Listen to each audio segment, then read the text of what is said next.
nasional. Nah, di sini ya, serta program pembangunan nasional untuk diimplementasikan di segala aspek kehidupan. Coba tanya, kalau saya bertanya kepada diri saya, aduh, mana keadilan itu ya? Tetapi kalau buka di Bible, Pak Paul yang tanya, apakah ada keadilan itu di dunia? Itu aja lah. Nah, sekarang kita masuk ke tugas pokok. Sebaiknya Anda simak isi video ini sampai selesai supaya tidak gagal paham sebelum Anda komentar. Dan jangan lupa subscribe bagi Anda yang belum subscribe. Karena subscribe di sini gratis guys. Dan bagikan link reaksi Nusantara ke media sosial lainnya supaya teman Anda bisa berbagi pengalaman bersama kita di reaksi Nusantara. Terima kasih dan selamat menyimak. Jadi jangan jaminan, karena mereka itu menganggap dikira kalau sudah mayoritas sudah pasti menang. Tunggu dulu. Doktrin yang mengatakan, dan itu doktrin itu sudah tertulis dengan tinta darah. Silakan aja kalau mau bikin khilafah negara ini. Ya, makanya kita akan berupaya semaksimal mungkin mencerdaskan kehidupan bangsa. Kehidupan bangsa itu siapa? Lihat apa target kita. Saya ingin kita semua lah ya, bukan hanya saya. Ya, kita menginginkan mereka itu paham apa makna dan substansi yang ada di pembukaan itu. Saya dulu menerima pelajaran waktu saya di Seskoteni, pangkat saya itu masih letkol. Tapi sayang Profesor Dr. Sri Sumantri itu sudah almarhum tahun yang lalu. Kalau tidak kita undang bicara di sini. Ya. Dia mengajarkan apa? Masih banyak ini para penyelenggara negara dan para penyelenggara pemerintahan yang tidak paham makna dan substansi yang ada di pembukaan Konstitusi Undang-Undang Dasar 45. Setelah itu saya mencerna, ini guru profesor mengatakan demikian. Waduh, saya sampai letkol nggak paham juga. Makanya ketika saya menjadi kepala pusat kajian strategi, ya saya bahas itu. Apa maksudnya beliau itu? Karena beliau itu bukan seorang militer, dia ahli hukum tata negara. Tetapi itu kan perjuangan, ya, para perjuang kemerdekaan, para perintis kemerdekaan, para founding fathers itu kan bukan hanya sipil saja, tapi ada militer. Makanya saya coba tayangkan dulu Pak Paul setelah ini. Ada slide berikutnya. Nah ini, mengapa suatu negara membutuhkan suatu konstitusi? Karena dia ingin memulai penyelenggaraan yang baru, terutama negara yang baru merdeka lepas dari penjajahan. Tujuannya banyak ya, saya tidak akan sampaikan karena waktunya agak terbatas ya. Tujuannya agar kita tidak terjadi konflik. Konflik apa? Konflik paradigma, konflik terminologi. Ya, karena kita katakan Piagam Jakarta itu paradigma. Undang-Undang Dasar 1945 itu paradigma.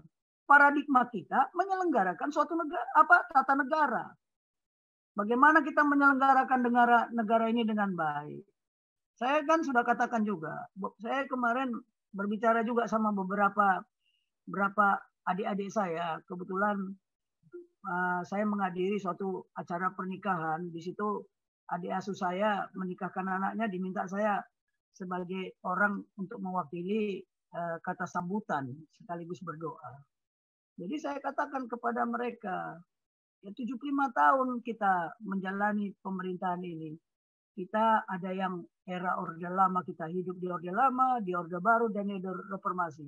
Sadar nggak bahwa kita ini tidak memahami makna dan substansi yang ada di pembukaan Undang-Undang Dasar 45? Makanya jangan heran kalau ini terjadi, ini indikasi. Indikasi apa? Memang tidak paham. Jadi benar anggapan Pak Sri Sumantri itu. Oke, lanjut Pak Paul. Jadi kita lihat. Nah, ini memang belum apa. Nanti di buku kita itu terungkap semuanya. Oke, lanjut Pak Paul. Ini. Inilah Profesor ya, Dr. Sri Sumantri. Saya kira nggak ada yang nggak kenal beliau ini di dalam hukum tata negara. Nah ini kenapa amanat pembukaan, mengapa amanat belum diimplementasikan secara komprehensif, holistik dan integral? di segala aspek kehidupan bermasyarakat, berbangsa dan bernegara. Oke lah, di dalam bermasyarakat itu ada yang beribadah, ya, mencari kerja, apa segala macam lah kehidupan mereka. Nah ini kenapa belum diimplementasikan? Beliau mengatakan karena masih ada, ya, beliau masih ada etika lagi menyampaikan. Padahal hampir semua kita ini, karena masih ada para penyelenggara dan para penyelenggara pemerintahan, serta pemangku kepentingan, belum memiliki pemahaman yang sama tentang makna dan substansi amanat pembukaan Undang-Undang Dasar 1945. Sebagai apa? Nah, di sini beliau menekankan apa? Grand design, perintah konstitusi, yang harus dijabarkan menjadi apa? Kebijakan nasional. Dulu kita ribut dengan GBHN. Kemudian dan strategi nasional. Nah, di sini ya, serta apa? Program pembangunan nasional untuk diimplementasikan di segala aspek kehidupan bermasyarakat, berbangsa dan bernegara. Saya membaca ini, mendengar ini, apalagi saya mendengarnya di saat saya kuliah, di mana saya di situ sekolah TNI itu sekolah komando gabungan, ya semua angkatan ada di situ, ya. Waktu saya masih ada polisi, lengkap keempat angkatan waktu itu, karena polisi diikutkan waktu itu namanya Sesko Abri, Sesko gabungan. Nah, coba kita terjemahkan ini. Apakah betul para penyelenggara negara, para penyelenggara pemerintahan, ya, contoh seperti si Arya Bima, dia itu penyelenggara pemerintahan, seperti saya katakan tadi, udah ada normanya, diatur di mana? Ya ada undang-undang pemerintahan daerah kan, bahwa pemerintah daerah itu merupakan wakil pemerintahan pusat, tetapi ada residu paradigma sejak kita merdeka, hubungan antara pusat dengan daerah itu tidak harmonis. Kecuali zamannya Pak Harto ya, Orde Baru, karena banyak dipimpin oleh militer. Begitu dikasih tahu aja pemerintah daerah sudah nggak bisa nggak bergerak. Sampai ke tingkat babinsa, sampai ke tingkat koramil, sampai ke tingkat desa.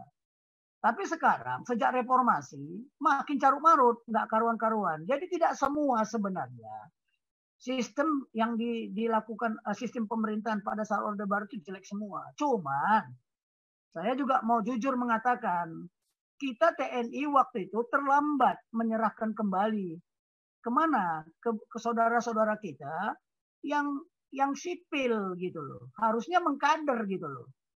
Tapi terjadi reformasi, itu pimpinan-pimpinan yang menjadi pemerintah daerah, gubernur apa segala yang apa pemerintahan daerah, gubernur, bupati, wali kota sampai ke bawah itu, termasuk kepala desa, itu mereka tidak dikader menjadi gubernur, tapi tidak semua ya. Anehnya sekarang walaupun gubernurnya dari militer juga tidak tunduk sama pemerintah pusat. Kenapa? Yaitu tadi pergeseran paradigma, aturan main dirubah, diobok-obok. Nah ini yang membuat kita menuju ke negara gagal. Kalau kita mau lihat sekarang indeks Indonesia, ya di dalam statistik kita daftar apa negara gagal, kita memang negara yang masuk ke dalam kemungkinan masuk ke dalam negara gagal, ya masuk. Buka aja lah nanti kalau Pak Paul ada di sana datanya, tayangkan aja posisi kita ada di mana, ya di dalam negara gagal gitu ya. Walaupun ada beberapa negara yang sudah gagal. Lanjut Pak Paul. Lanjut Pak Paul. Enggak, jangan ke atas, ke berikutnya. Nah, dari hasil perenungan saya, ya, apa yang dimaksud oleh Pak Sri Sumantri itu, ternyata di dalam pembukaan Undang-Undang Dasar itu ada ini semua yang saya gambarkan di dalam bagan ini. Ya, di sana ada cita-cita nasional. Ya, cita-cita nasional bukan cita-cita khilafah. Makanya aneh kok berani dia mengatakan konstitusi itu milik Islam. Kacau udah negara ini. Nah ini nasionalis apa? Negara Indonesia yang merdeka, bersatu, berdaulat, adil dan makmur. Itu ada di sana tertulis. Ya, tapi kita paham nggak ini? Kita udah merdeka nggak? Bersatu aja belum. Apalagi berdaulat. Adil dan makmur. Oke lah, nanti ada satu topik pembahasan kita ya. Apakah kita sudah berdaulat? Apakah kita sudah merdeka? Apakah kita sudah bersatu? Apakah kita sudah adil dan makmur? Kalau ditanya jeritan hati bangsa ini ya, rakyat ini bertanya, ya, mereka menantikan keadilan sosial itu kapan tiba?